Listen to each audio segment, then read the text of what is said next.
What would I feel like if I had my desire?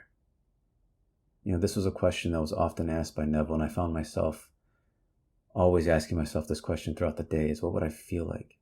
And I would try to answer the feeling with a forced feeling. I wouldn't necessarily let the feeling come up. I would try to force something upon it instead of letting myself be honest in how I would feel. And I focused so much on the feeling, and I thought the feeling was the most important part of that question. But what I found is that it's not the feeling so much, it's the I is the most important part.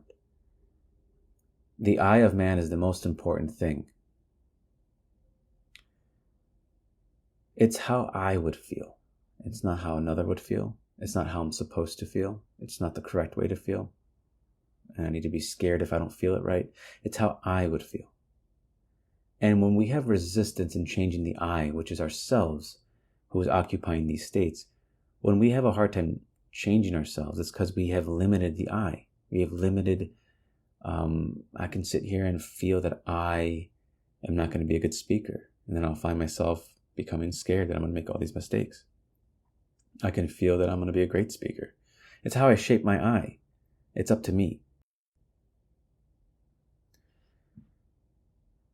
And I'm going to go into some kind of poetic speak, and I hope you catch the essence of what I'm trying to say. And I say this, if I'm going to limit the I to only my senses, then I can guarantee I'll have resistance in changing myself, the I. If I believe that I'm limited by my past, well, then I'll have resistance in changing myself in the present. If I believe that the I is only limited to the present limiting state that I occupy, well, then I'll have resistance in changing my I. If I believe that the I is limited to how I was treated in childhood, then I'll have resistance in changing the I in the present. If I believe that I'm always headed for a catastrophe, that the I is always headed for a catastrophe, then I'll have resistance in believing in something good happening to myself or the I. If I believe that the I is limited by the habits that I've developed in the world, well, then I'll have resistance in repenting.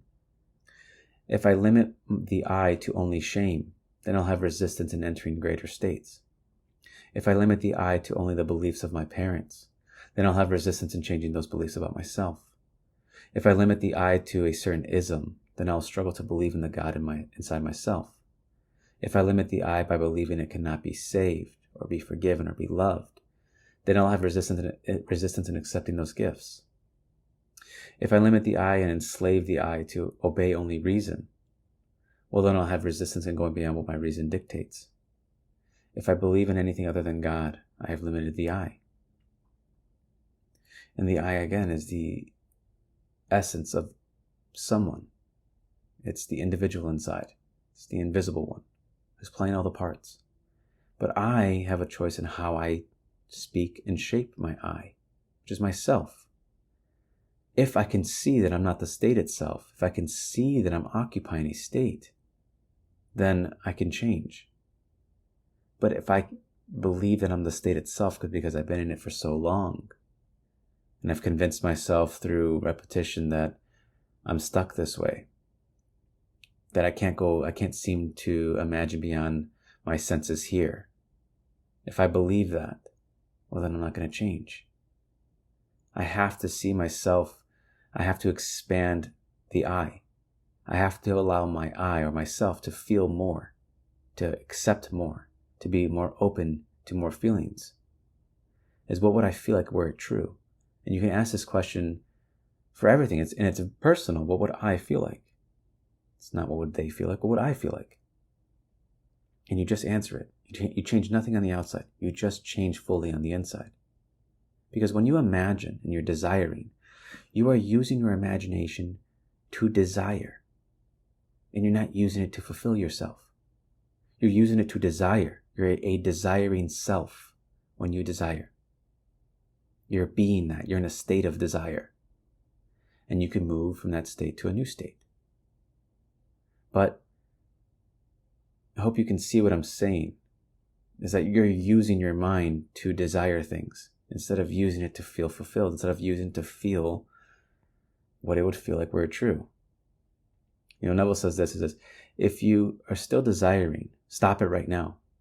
Ask yourself what it would be like were your desire a reality. How would it feel were you already the one you would like to be? The moment you catch the mood, you are thinking from it. And the great secret of prayer is thinking from rather than thinking of. So you catch the mood. Don't feel afraid to catch it. Don't limit yourself into not thinking you can catch it. You catch the mood. You feel the mood. You don't allow yourself to be dictated by reason. You don't allow that feeling to be dictated or to be controlled. You don't fall and become a slave to a new assumption inside that's limiting. You allow yourself to feel. You allow yourself to be more open to new feelings about the I. But if I find myself always feeling that I'm headed towards a catastrophe, then I will have resistance in believing in something good. But I have to see that I'm the one imagining the catastrophe. I have to separate myself from the creation, from the ideas. These ideas you can personify. They're really your own children inside. And they're your own creation. And you're allowed to shape and change the creation inside yourself. You don't need to do anything on the outside. You can do it right now. What would it feel like? Were I the one I'd like to be already? And when you feel that, when you use your imagination wisely, instead of using your imagination to keep missing your marks in life, instead of using your imagination to keep using reason to stop yourself, or using your imagination to conjure up catastrophes and create resistance, if you can now use your imagination wisely and accept it, you will change. If you allow yourself to feel that you're allowed to change inside, that you're allowed to imagine what you would like and feel that you have it, then you're using your imagination wisely. It might look foolish to those on the outside, but as William Blake said, a fool who persists in his folly becomes wise. So let me persist in my folly. I'll believe inside myself that I am that I would like to be. I will sustain this inside myself. I won't change anyone or blame anyone on the outside. I will sustain it in secret.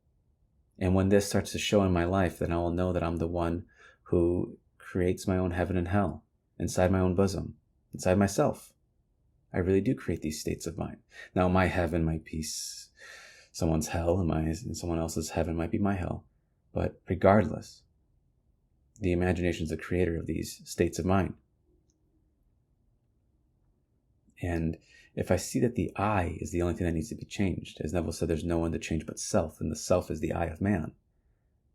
I don't need to go outside of myself because my I doesn't exist outside of myself. It's within me. I go inside. I switch and I change and I believe in that change. It's called repentance. It's a gift. This is all a gift. And, Moses in the scriptures was given a revelation of God. He was told that God's name is I am. So that's how I change. It's the way to change is I am. So I change in the present. I accept it being now. And that's what Neville says. How would it feel like were you already the one you would like to be? It's present tense. The moment you catch that mood, you are thinking from it. So you feel you already are. Don't reason with it. Reason will tell you you're not. You already know what reason's going to say. You've listened to reason 1,000 times. But what would it feel like if you just didn't listen to reason? And you accepted that you already were? What if you allowed yourself to extend the power of your belief beyond what your senses dictate, and you extended it, but not outward, but inward? You would see a change in your life. Because you would see a change in yourself, because self is life. So if I wish to change my life, I change myself. Truly, a true change. Not a moment's. This is why I love when Neville says you want to wear it like a fragrance. You're allowed to wear it like a fragrance. When you put a good fragrance on, it feels good. It's the same here. You put on a new state on, it feels good. You're allowed to wear it. Who can stop the inner man from imagining? So don't listen to anyone who tells you you can't change. The inner man's not bound by the reason of man, or it's not bound by the words of man. Man can say you can't change, but God will show you inside that you already are changed. So you extend your belief beyond reason. You allow yourself to be ever expanding of the I. You don't allow yourself to be limited. You don't imagine a state and contemplate yourself to death thinking, well, I don't know if I'm really worth it, or what if this? And I find myself doing that all the time. It's a part of me. It's It's inside of me, and I believe in it. I expanded my eye, and I feel that it already is so, because I'm allowed to. I've given myself permission. And once you give yourself this permission to see beyond the senses and to believe beyond the senses, you won't need really to listen to me at all anymore. You'll start to live this way. And you won't change the outside. You'll start from the in. So I think I want to hit one more point again, which is don't use your imagination to desire things. It's not wise. It might seem foolish at first to imagine that you have it, but test this.